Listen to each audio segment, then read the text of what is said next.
Hey, good morning, Mark Shepard, cowabunga.com. And I just, today's thought is really about gratitude, and gratitude that can empower you and prosper you in ways that you can't even understand.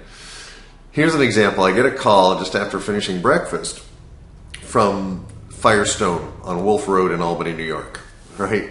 And basically, they asked me to do a survey, but they asked me in a nice way, and they promised it would only take 3.5 minutes. So I can do that because you know what?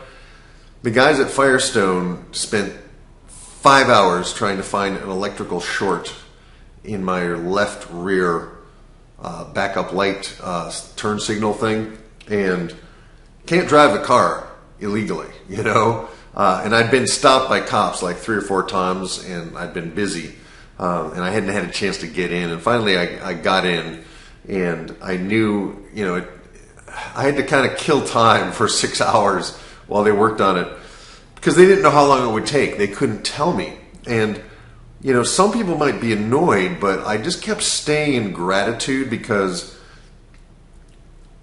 it gave me an opportunity to go to a music store. I hadn't had a chance to just kind of dig around a music store for a while. Gave me a chance to go to a bookstore, and I spent a lot of time in a Barnes & Noble, and I found a great book. And so even though I didn't get all the work done I wanted to do that day, I had some good quiet time to reflect. I had, a new idea, a new author came into my life, Andy Andrews, who wrote the book The Noticer and several others.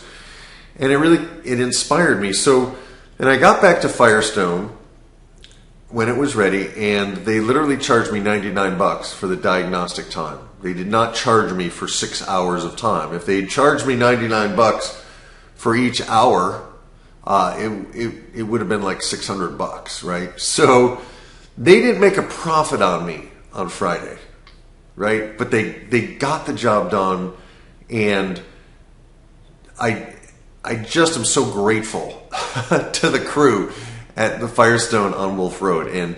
And so I left a message on there at the end of the survey. I left a message saying, hey, you guys did a great job, and I really appreciate it. So the point for today is those people that give you service, the service you just expect to be good, do you ever say thank you? Do you ever take the time to write a thank you note? You might want to try it. It's a lot of fun, and it makes their day, but at the same time, if someone gives you exceptional service, write them a note. Same thing happened at Panera not too long ago. This guy, Cristobal,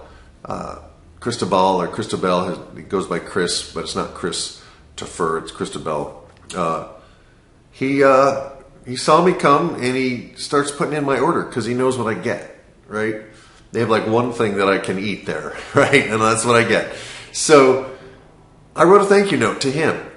And I also wrote a thank you note to the president of Panera, basically saying, this guy's doing a good job. He's going the extra mile. So if you can find those people in your life and notice them and pay attention to them and give them some props, give them some good feedback, you have no idea how hard their day is. You have no idea what they're dealing with in their life.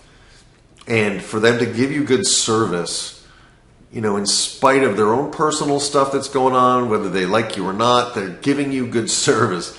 Let them know. Tell somebody.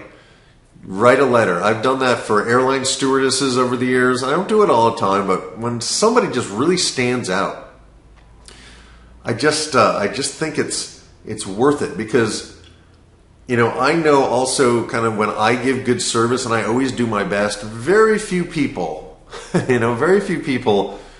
really make it a point to put that in writing, and the people that do have really maybe affected me more than I affected them, so that's one way as Cowabungians, that you can make a difference in the world.